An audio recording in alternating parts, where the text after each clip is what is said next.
All right. I'm going to start us off with a prayer for our time, and then we'll have Nathan go in just a couple minutes here. I wanted to give an overview of just in case anyone had any questions about the individual project. So let me go ahead and pray. God, I pray right now. I'm not sure whatever, maybe Hailu's having some internet connection problems, and I know that can be a challenge for him to get on sometimes. So whatever tools that the enemy is using to try to block this time of sharing, I just pray against that in Jesus' name. And God, we just pray for this time together today and also next week for our group presentations, that even though many of us are spread out around the world, you would help us to connect with each other and unite with each other and encourage each other. So I'll give you the rest of this time today. And we just continue to pray for this course and this journey we're on together. In Jesus' name, amen. The main thing with the... I think everyone's group projects are pretty much good to go. I just wanted to remind you about, many of you have already started working on your individual projects for the course in terms of writing those out. So some of you are taking them for different numbers of credits, which we've talked a lot about. Your number of pages for your projects are kind of different depending on how many credits you're taking the course for and which program you're in. So just make sure you look at your syllabus for that, for the page numbers. Someone had asked me if you end up going over a little bit of your page numbers, will you get like points taken off for that? And I honestly don't mind if you end up going over the number of pages a little bit. For me, I just don't like getting like huge albatross projects in my inbox that have 75 pages or something like that. That's where it gets a little problematic for me. Not that I would mind. I appreciate all the work that you guys are doing, but part of the exercise for academic writing is being concise in what you're saying. And so that it's a real challenge sometimes to fit that in. But to encourage you on the individual project pieces, just make sure you have your books available to you so that you can incorporate the books from the course into your writing. So that's sometimes where when students do lose points on their individual projects, it's because they didn't cite authors from each of the books or different presentations that we had in the class. So and that's relatively easy to do as you're I want to see a lot of your thoughts in your writing, but just encourage you to make sure you have those books open and available. Hopefully you, as you were reading through them the first time, some things that stood out to you, you kind of made little note cards or highlighted those things so you can go back through and incorporate some of those quotes to back up your writing in your paper. And then, the main concept for BGU is it's theory mixed with practice. So I want to hear lots about you and your ministry and your calling, your neighborhood, your city, your ministry, your project, your research that you're doing. So feel free to use names of people, names of organizations, name places. Sometimes students run into problems by being too general, I guess. So feel free to be really specific with the work that you're doing, and write your project to your PLC, your personal learning community, but also kind of to me, just kind of sharing what you've learned throughout the course. And keeping those perspectives on transformational leadership. Don't be afraid to even, list out the actual perspectives on transformational leadership that you're applying most to what you're doing. And again, all those are in the syllabus. So you'll just want to keep that lens in there. I did mention, I think, to all of you in a bulletin board post that first book review that you did will be graded when you submit it as part of your chapter 1 book review for the course. So I read through all those and gave you some written feedback in week 2 when you turned them in. And so I wasn't sure if I was supposed to actually grade those or not later on in the course. And I talked to our academic dean, Dr. Martine, and she said that, yeah, I should give you a grade whenever you submit it with your final document. So I know a lot of you worked hard on those, and hopefully that'll make you happy. You can just turn it in if you felt like you did great on it. You can turn it in as is. If you want to make some adjustments based on my feedback and then turn it in, that will be fine as well. I think everything's pretty self-explanatory in there. You know when the due date is at the end of March, so you'll have a couple weeks after week 9 at the end of the course to kind of write all that out. but follow the BGU template, and you should be good to go. Hopefully, you've been keeping up with your journals and everything like that. But I just wanted to pause. Are there any questions on the final document that you turn in, or does everyone feel pretty good?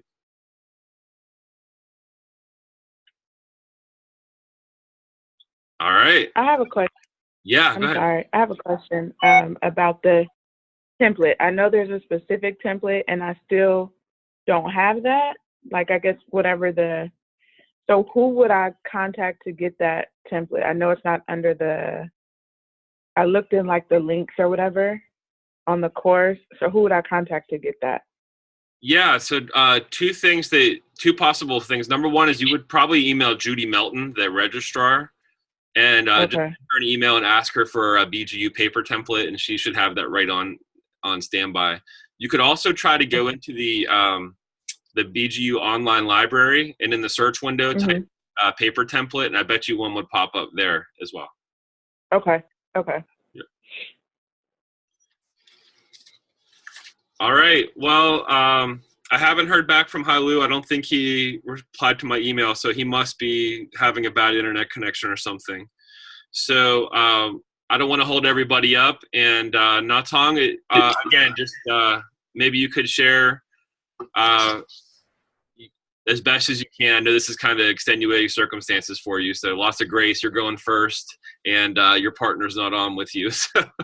Also, Professor, I could probably go. If we're splitting up the things a little bit, I could probably do my side of the presentation, and Summer could do hers next week if you want to even out the presentations. Yeah, that's kind of why I was splitting them up. But again, if you and Summer feel like you need some more time to work on it, then that would be great. If you want to go today to get it out of the way, I'm totally fine with that. So yeah, why don't I do that just in case there's a problem when I'm traveling? Okay, it might be better if I just do it today. So I can go after. I don't care what order I go in, but I can go. And Summer, that's okay with you? Yeah, I'd still like to go next week if possible, but yeah, that's fine. Okay, great. All righty. So Natong, why don't you go ahead, and the floor is yours, and then Sarah will have you go after that.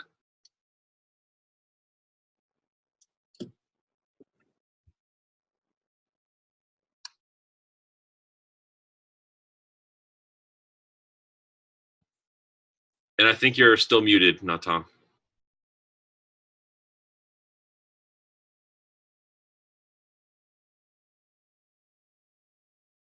There you go.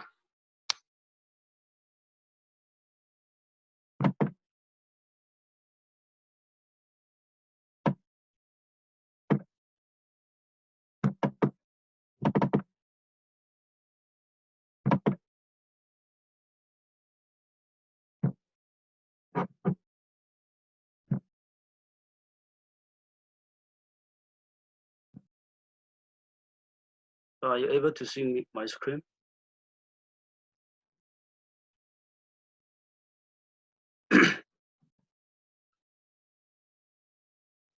So actually, Helu and I was planning to work on the SS-based community development. So his part, he was about to share. He was supposed to share about the ABCD methods, and mine is to implement it in my local context. But anyway, tonight I have to share first, and so my part is rescuing the Kachin people in Myanmar from poverty trap. Actually, it is in collaboration with Helu, and we are in group number 3, and this is part 2. So logically, I should be the second one. Anyway, I'll go ahead with my project. So you people may not know about my Kachin people, so let me introduce about Kachin people. So Kachin people are primarily living in 3 countries, Myanmar, China, and India. Of course, we used to be one people, but after the British rule, we are divided into 3 countries. So most of us are living in Myanmar. So Myanmar is a Southeast Asia country, and it is one of I should say one of the poorest or the poorest country in the world. So even in that poorest country, the Kachin state is one of the least developed regions in the whole Myanmar, because we are still in fighting with the majority Burmese people. So, so to say, we are the poorest state in a poor country. So here is the map. So this place is where I live, and this is my state. So this is India, this is China, and this is Bangladesh, this is Thailand. So when we look about the Kachin state and its assets, so even though it is a very poor region, but we can see many assets and many advantages of this state. For a start, it is very rich in natural resources. For example, it has jade, gold, amber, forest, water resources, and iceberg, and it has one of the best fertile lands in the whole Myanmar, and some of the very rare species like birds and panther, monkey, and so on. Second, its strategic location. So you people have already seen its location. Geographically, Kachin State is located between China and India, the world's two biggest countries, and both are becoming superpower, and both have very huge marketplace. So we are just in between these two countries. Uh, Number three, one of the, in my opinion, the greatest assets of Kachin peoples is that they are all almost 99% Christians. So if you come to my place, in every village and in every town, every city, we have churches. So we are the Christian people. So we have a kind of network between the people. Another one is the strong social bond and kinship among the people. In my culture, we are all related to one another. So when we are introduced to one another, by one way or another, we are brothers and sisters. So, and comparing to others people in Myanmar, we are very close to each other. And another point I find out about is the various organization among the Kachin people. For a start, we have the Kachin Independent Army. Of course, this is insurgent army, and it is still in ongoing fighting with the Myanmar government. Yet, this KIA, Kachin Independent Army, is the second largest army in the whole Myanmar.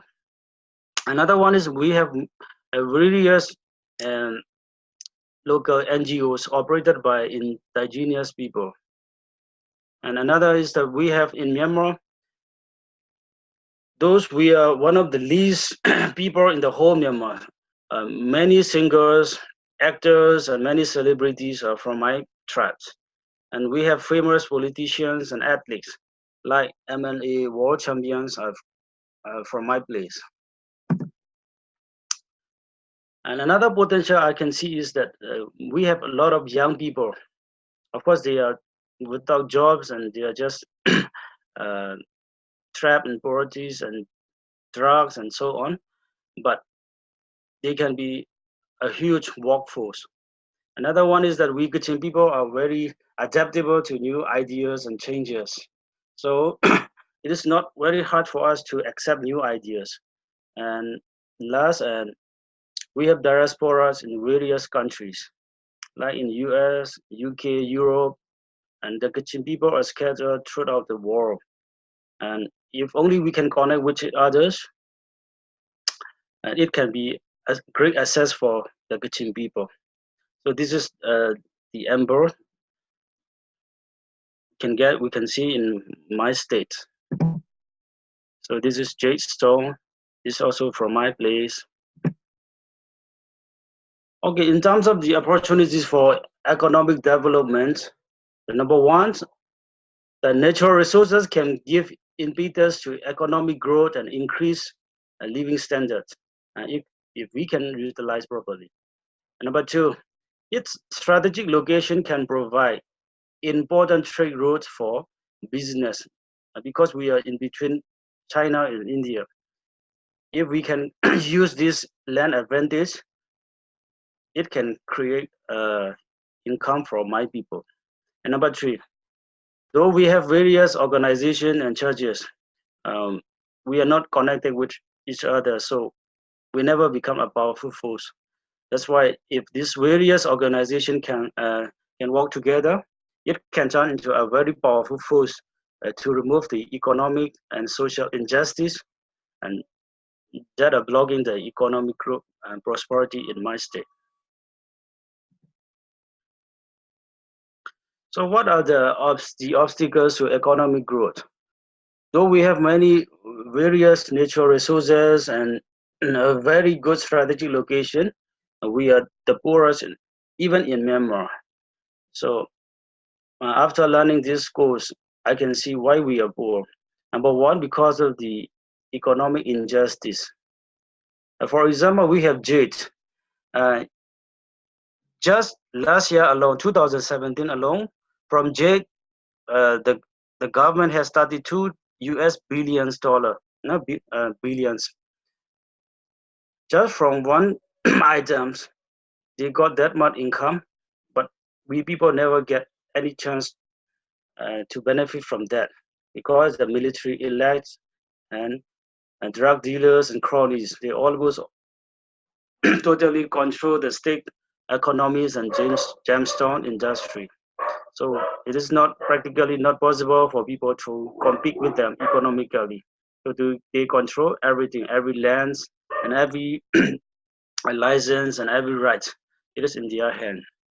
And number 2 is social injustice.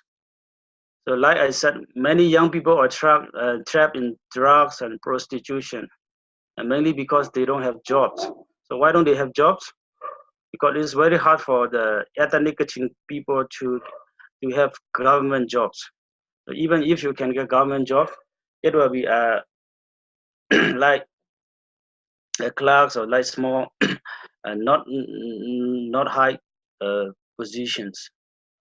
Number 3, one of the major reasons we are poor is because we don't have proper education. So we never have standard education. That's why nowadays many foreigners are coming to my place.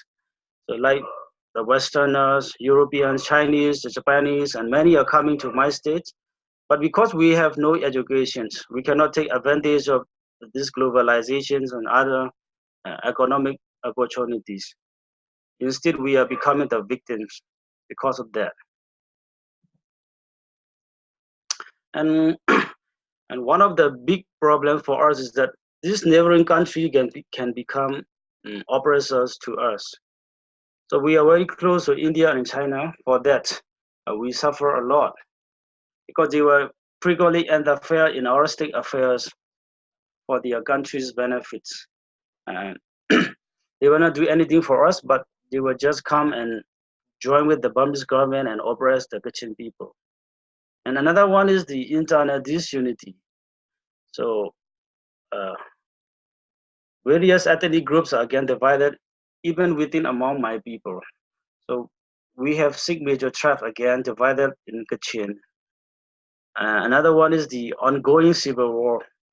So even recently, the war is still going on, and that is blocking the economic opportunities for Kachin people. So what can the churches in Kachin state do? So what are their responsibilities? Number 1, the churches can give direction to the people, and both in spiritual and physical areas. Like I said, the Kachin peoples are the Christian tribes. So the churches have significant influence over the people. So if only they can give directions, the result will be somewhat different. Another second point is speak for social and economic justice. And number 3, stand for racial reconciliations. So the church has largely been silent about the ongoing threat. So what is going on for 5 to 6 decades, but the churches, because they strongly believe in the separation of the church and state, they never talk about the civil war or other judicial problems. Another one is that they can become, churches can become connector between various organizations in the communities. So like I said, we have many churches and we have many NGOs and others political parties, but they never learn to work together in cooperation.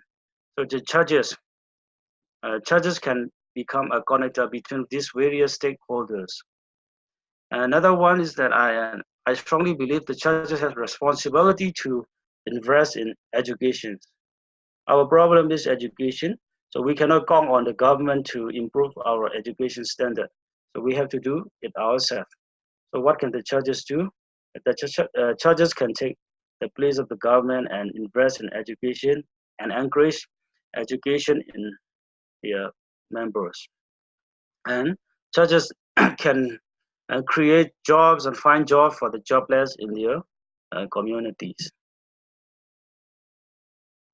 So if only we can implement about responsibility, I strongly believe when the Kachin people are becoming economically strong, and they will one day they will be able to help others in Myanmar to get out of poverty traps economically and in other ways. And moreover, they will be able to support the mission movement around the world financially. So here's the ends of my presentation. All right. Way to go, Natong. Let me open it up to our group. Any questions for him? I mean, we've all been through the readings together and taking a look at so many different perspectives on poverty, diversity, and social justice. So any questions or comments for Natong?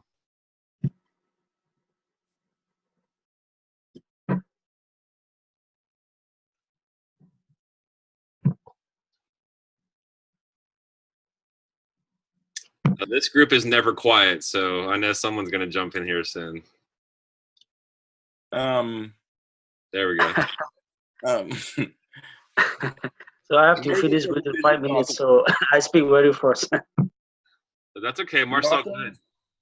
Yeah, Norton has cited a number of factors that may have contributed to the people being in poverty.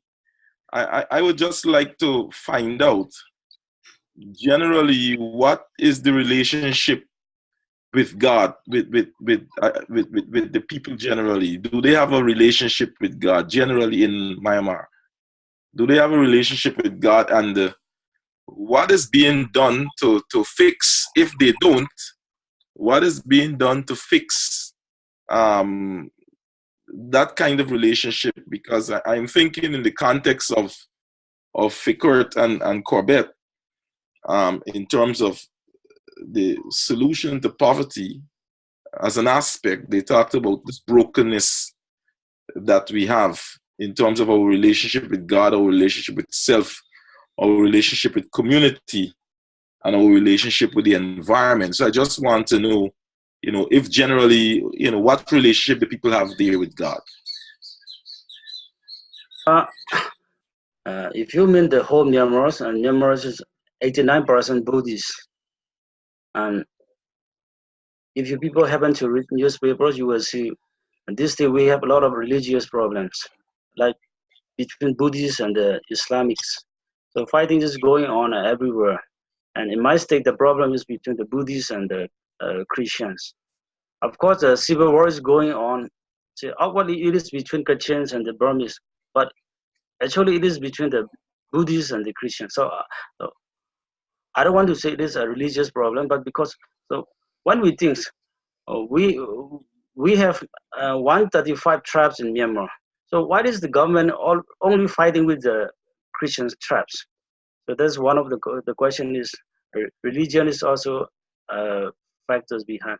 Of course, Marcel, as you said, poverty is always because we have broken a relationship with self, God, and the rest of creations and the rest of the people.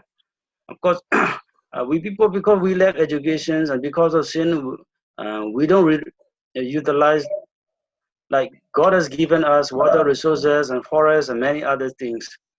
But we cut trees, we cut down trees, and we sell it. And with a very cheap price to China and to India, and we let others people take advantage of our natural resources. Actually, we are not a good stewards. And in terms of the spiritual things, yes, even though we are almost all Christians, but even among us, we don't have unities. That clearly says we are just outwardly Christians, not inwardly, most of us. Thank you. Thank you. Great question, Marcel. Great answer, Natong.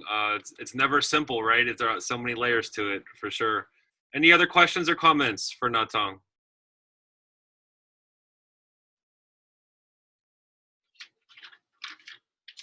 All right. Well, Natong, I wanted to encourage you. It's always hard to go first and to be the first one to get the presentation out, and especially with not having your partner with you. So I felt like you did a great job. Thank you for sharing about the context. One of the things I thought was helpful is the map that you showed that kind of oriented where your country was and your state was. I really appreciated that. And then the photos did a good job of kind of drawing some attention to some of the natural resources in your country. I liked that part of your presentation. I also felt like it was pretty concise, even though you went a little bit longer than 10 minutes. I thought that you went through and kind of covered a lot of ground in a short amount of time. So great job with that. And again, when you're asset mapping, it's kind of a multi-layered process. So just to encourage you, you do have a really kind of extreme context that you're, especially for this course we're taking, that you can make a significant difference. So what you do with this information now and connecting with other churches and working with your local leaders to make a difference. I know it probably will seem pretty overwhelming, but I'm looking forward to you kind of fleshing this out in your individual project about now that you've mapped the assets, how you can leverage those to bring about transformation in your context, and then in future BGU courses or down the road here, implementing those things. So I know we'll look forward to tracking with your research. So good job. Well done. All right, Sarah, I will turn the floor over to you. I know it's kind of a quick transition, so take as much time as you need to get situated here while Natong takes a big, deep breath and relaxes for the next couple weeks.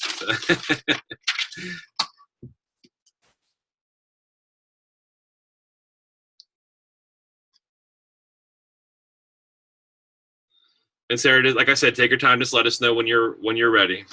Okay. Let's see. Can you guys hear me? Yep. Okay, I always forget how to put it onto the full thing. View. Yeah, sometimes, I mean, each computer is different. You may have like a slideshow option. That's one great way to kind of. I'm just using I'm using Google Docs, so. Okay. Yeah, I won't be able to help you with that. Anyone have any suggestions? Hold on, sorry. We can, with your screen that big, we can see them. I mean, I can see them pretty clearly, Sarah. So if that's holding you up, you can just present like that if you'd like to. Okay. Oh wait, hold on. I think I found it. It was behind the Zoom stuff. Oh, there we go. Okay, there we go.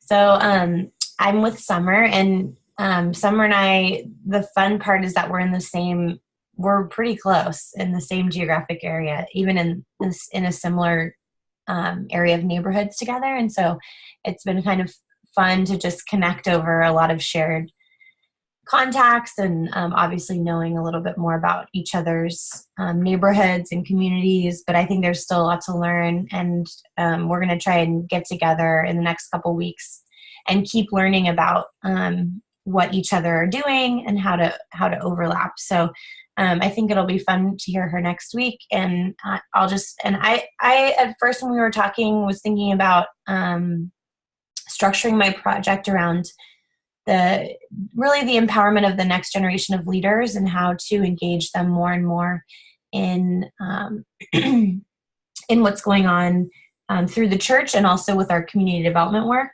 And so I think, but then as I was thinking about it and thinking about faith-rooted community organizing, I wanted to also just incorporate a very relevant question that our community has. And so that's what I'm going to be presenting on. I'll give you a little bit of background on our church. So again, I think I shared this in like the previous Zoom rooms, but our church is interesting because it came out of another church, but it also came out of some outreach to youth at a certain high school. And then those youth were bused in from a different neighborhood, a lot of them, because of the way the school system works here. If you want to choose out of your neighborhood school, you can go into a different school. And so a lot of those students were from City Heights, which is a neighborhood in San Diego, but they were going to a different high school. And so a youth movement kind of started out of that group of young people. And then in about 2011, the youth wanted to have a church in their own neighborhood as well as the kind of youth group. And so the founder of Urban Life, he is an ordained pastor and was at the time. And so they kind of started this youth church. And it went on for many, a handful of years. But one struggle was to keep families and adults in the church because it was very youth oriented. And so it was in City Heights in our neighborhood. And it was attracting a lot of young people, like high school age people. But it was struggling to keep the families and the adults in the church. And so the leadership was challenging in that context. And there was a lot of needs within the young community, just a lot of different obstacles they were facing, dealing with poverty or lack of resources or opportunities, or needing mentorship. And so that was kind of some of the challenges that our church faced at the time. Then we also decided to launch into a new neighborhood, which is Southeast, and that's also the neighborhood that Summers was working in and is from. And so that when we started to do that, we kind of pivoted to a new church strategy, which was these missional communities that were rooted in these neighborhoods with a specific missional focus on reaching young people and supporting young people in those two neighborhoods of City Heights and Southeast. And so that was a strategy we pursued for a number of years. And then most recently, because of some different staffing situations, we brought them back together, the two missional communities, and it's now operating as a house church, which is about 50 people and 30 to 40 on any given Sunday. And then this is just the one aspect of the overall nonprofit that does the community development work in the two neighborhoods as well. And so, so there's a lot of complexity in it. And I think the question, oh, wait a minute. Okay. I'm missing a slide there. So the complexity of the challenge, the new opportunity that is in front of us is actually to decide if we want to take this group of people, this church, and start to meet and worship at the local YMCA. And so that may be like, okay, that's a simple question, but I think it has a lot of layers in what we're doing at the YMCA. So here's a picture of the YMCA that we're talking about. It's in City Heights, and it's a beautiful kind of new building. And then we have this community cafe in the lobby of the YMCA. So that's us right there, Urban Life Cafe. And we operate, it's a social enterprise. And so we employ young people at the cafe, and we do culinary and food service training skills at the cafe. And this is the map of geographically kind of where this particular neighborhood is. So up on the upper left is in the context of San Diego, the overall city. And the circle is kind of the neighborhood that I'm talking about, City Heights right there. And then the inside, the larger map is just the different kind of situations that I'm talking about. So the yellow is where we're meeting now. The move is up at that black circle, the Copley Price YMCA. And the two red circles are the high schools that we work at and work with youth. And then the two purple circles are the program locations where we have a lot of our programming for youth and tutoring and our offices and our kind of youth group, and our urban farm sites. So these are the different kind of locations. And this is just City Heights. Southeast is kind of right south of that neighborhood, and has another program area and a couple of high schools that we work with too. So, but this is just one neighborhood that we're talking about. So the question for us is if we should move into the Copley Price Family YMCA for worship, for church. We already have our community development programs there, and it's been a really great partnership. And so I just felt like, instead of just trying to make this decision as like an adult leadership team, which is possible, like how could we utilize the young people to help us make the decision together, and so that they would really take a lot of ownership, and what are the opportunities and potentially some of the drawbacks to moving into a more public meeting space like that in the neighborhood, where we're still in the neighborhood now, but like in a more public place in the neighborhood. So my project is going to be using appreciative inquiry and God signs to help our community discern the direction of the church. And so as I was looking through and, really looking at the model of appreciative inquiry, I felt like the cycle could really help us in this question of what we're trying to do. So I was using this model to kind of talk about how would I use this in this context? And so I broke down the different stages for us. And so the discovery stage would be trying to discern what currently gives us life in our church community, and also in the community of urban life in the wider neighborhood of City Heights, and also our work in Southeast. What's the best of what's currently happening with our church community? And this is where I was going to integrate the God signs to help us see where God is currently at work, and then where there is continued opportunity that we feel uniquely situated to answer or participate in within our community. And the methods I was going to use in this stage would be like surveys or one-on-one interviews, or maybe small group interviews. And then the next stage, the dreaming stage, what might be for us in this decision. So what could we gain? What could we lose? Envisioning the wider impact of moving our worshiping community to the Y. Again, it would be a much more public stage to kind of have a church gathering, and it could really help us grow, and it could help us outreach to the Y, and also to the youth the Y would be more accessible than the house that we're currently meeting at. So talking through some of those, but then you do lose, it would be a broader step for the church. And so you kind of lose the intimacy of a house church and some of those elements that we really have tried to build in our community. So these methods would be maybe community meetings together as a church, and then surveys and interviews as well. The next stage would be dialogue. So what's the ideal? What should be, as far as like, what is the purpose of our church, our missional community? How does it interact with the nonprofit and the work in the community development? And then how can we co-construct this new, whatever we're going with our community, and particularly be led by the youth and the young people?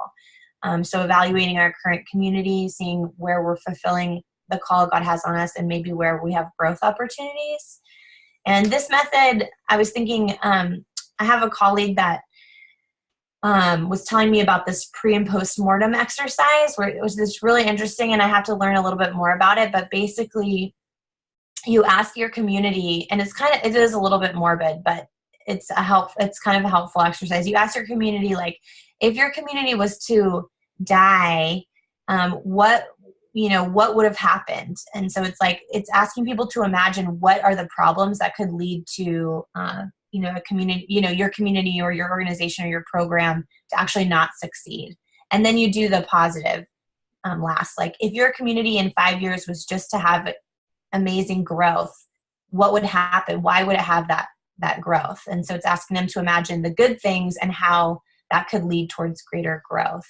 So it's just an exercise to help people imagine, and it unearths kind of some questions and problems, and then also some really positive strengths within the community that can help you then discern where to go, or what the opportunities or what the threats are to your current community. So I was thinking about using that exercise in this stage, and then continuing with community meetings and interviews.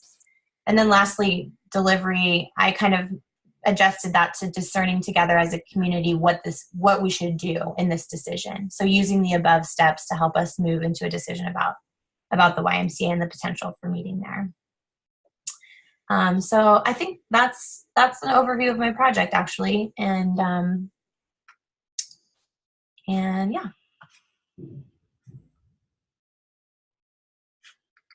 All right, great job. Let me, before I give some feedback, I'll turn it over to your colleagues here and see if anyone has any questions or comments for you.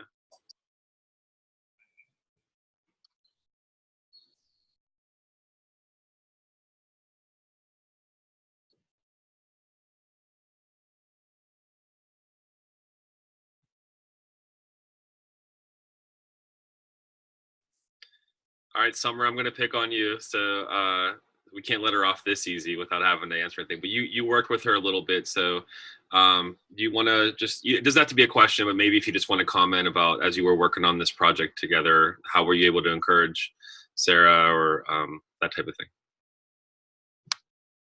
Well, I mean, Sarah did a really good job just kind of assessing on her own, like, or discovering, I guess, on her own the ways in which she wanted to kind of approach the project. We've talked kind of more so about our, like, the church and how kind of how the church is structured and the groups that are being served. I think that I mentioned that before she got on the call. Just that's where we kind of discovered that we have some work with some similar areas in terms of particular Southeast communities, like a particular area that, like Holly Street or Holly Drive, by a particular high school that actually one of the churches I work with is in that neighborhood as well. So I think, I think she did a good job just in terms of sort of not making the process of making this decision about, as she said, about leadership, but more so involving the community who will be the most affected, right? The actual church and the parishioners. And for me, I find encouragement and strength in that, because I think far too often as leadership, we say, okay, this is what we're going to do, and then we roll it out. And if it does not work, we're kind of wondering, like, well, what happened? We took all the steps, but just involving sort of the parishioners in the process, and like coming together to discern what would be best, not just based, from a leadership perspective, but what would be best, instead of just saying, really being paternalistic and saying this is what we're going to do, but rather being inclusive and recognizing that it really is not so much about us as much as the community that we serve. So. Yeah, that's good. I mean, it was interesting for me to hear how you were collaborating, and I'm glad, as I was saying earlier before you started, that it's great that you're geographically kind of in the same area, which is always a challenge for these BGU classes. So just to be able to have some common language and kind of be able to picture the kids or the schools, that's good stuff. Natong, if I could pick on you just real quickly, I was actually curious, in your presentation, you described churches and Christians in your state, and then the issues that you're navigating through are things like civil war, extreme poverty, that kind of stuff, and you want to be a connector with churches. But then also you, in the same class, in the same Zoom room, you're hearing about another person with a church in San Diego, that the context is different. San Diego is perceived as a pretty affluent city in the United States, which is perceived as a pretty affluent country, and yet because of the gaps between rich and poor in Southern California and some other things, there are still a lot of economic and social challenges. I'm just more curious. So, what are you thinking when you hear about someone from San Diego sharing about what their church can do to connect with more people in a city in the southern part of the United States? Do you have any thoughts on it?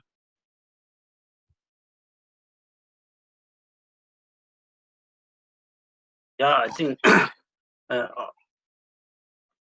we are not so much different. Even in US, of course, before I joined BGU, I thought, and in US there is no racism, or no ethnic problems, or no rich and poor problems like that. But when I hear you people talking about this. So I was just thinking, oh, it's not so different from my context. So outwardly, we look different, but actually when we compare with each other, the problem is not much different. For example, when I read about the one helping hearts, I was thinking about some people who are very, very poor. So I think the biggest challenge in Myanmar for the churches Myanmar will be a little bit different is because in US it is a Christian countries and the churches government have given them somewhat the freedoms. But here in Myanmar, if we speak against government, even in a little areas or even small things, they can shut down your compounds and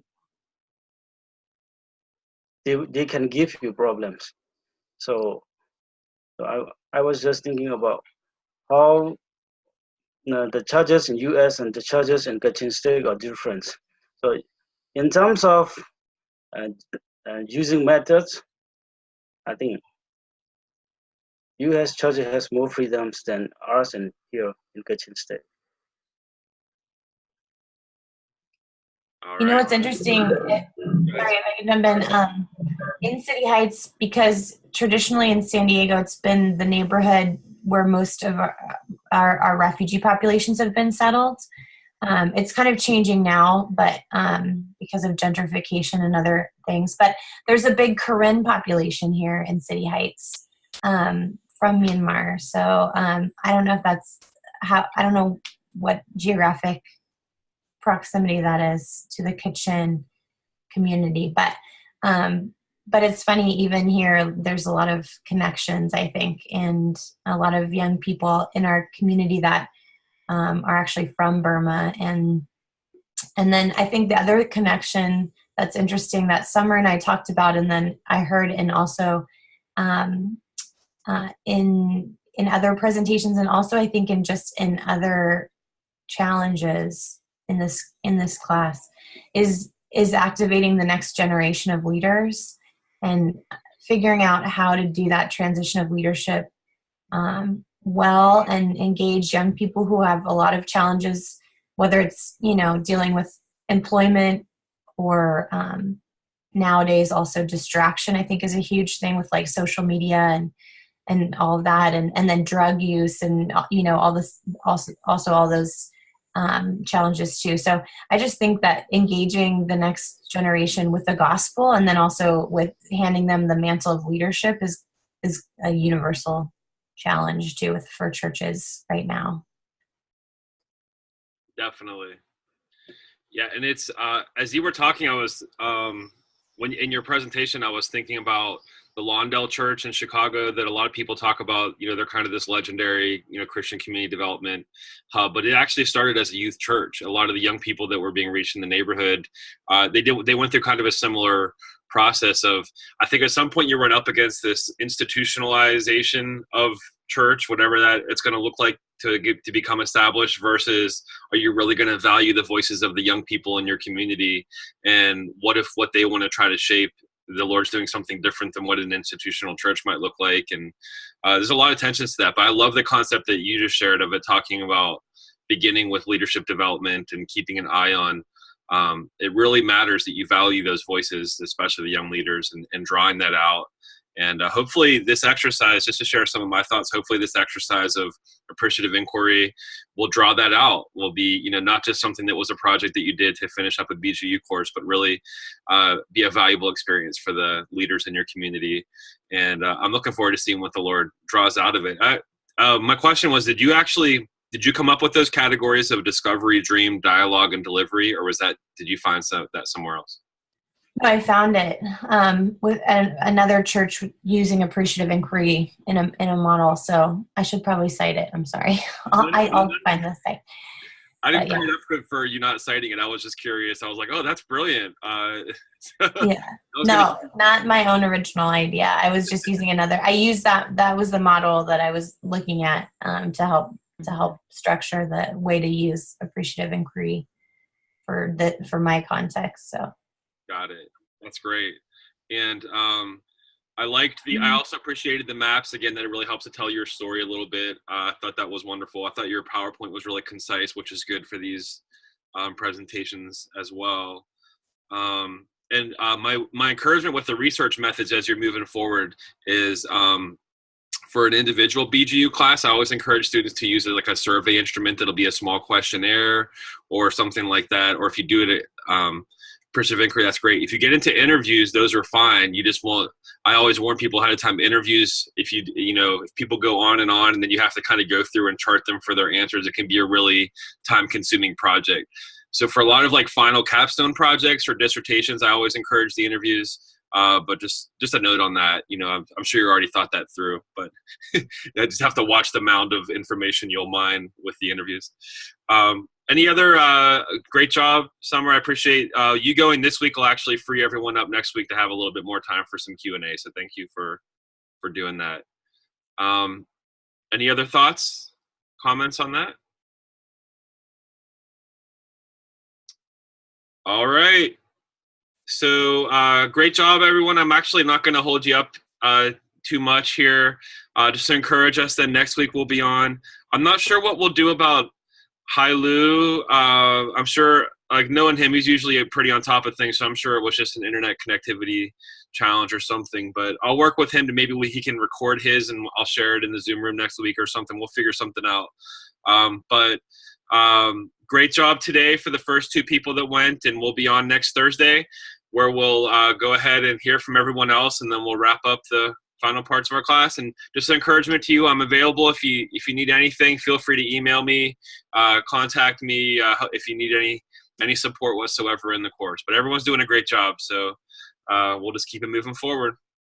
And hopefully you're enjoying kind of a light week this week, and next week we'll jump back in with the group projects. So let me pray for us. Lord, we thank you for what we heard today with both of these presentations and the work that is happening in these cities. I pray that the hopes and dreams that you're putting on their hearts and their minds for this research, probably only going to be one time in their life where they're taking these graduate level courses that will be so meaningful to the people that they're serving and the places that they're serving. So God, that you would take these ideas and these dreams and this research and just kind of expand it exponentially to impact your kingdom in the places where everyone's serving. And we do praise you and thank you for this time today, and we give you the rest of our week. In Jesus' name, amen. All right, everyone. See you next week. Great job today.